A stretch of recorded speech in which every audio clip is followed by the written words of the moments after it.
Good morning! Ang inyong lingkod, Lady in Drive ang Daagan. Nandito ako ngayon sa San Jose del Monte, Bulacan. At nagtatrabaho at the same time gumala. Dito may guest kasi ako guys dito sa yung foreigner.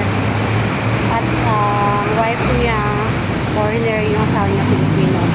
At dinadrive, dito ko sila kinuha sa Del Monte, Bulacan guys. Punta kami ngayon ng Okada. Mamamasyal kami doon sa Okada. So 3 days yung booking ko dito ngayon. Ako, gagala kami. At tingnan nyo naman guys, wala akong dalang damit. Biglaan kasi. Tinawag lang siya ni-refer lang kasi siya ng kaibigan ko.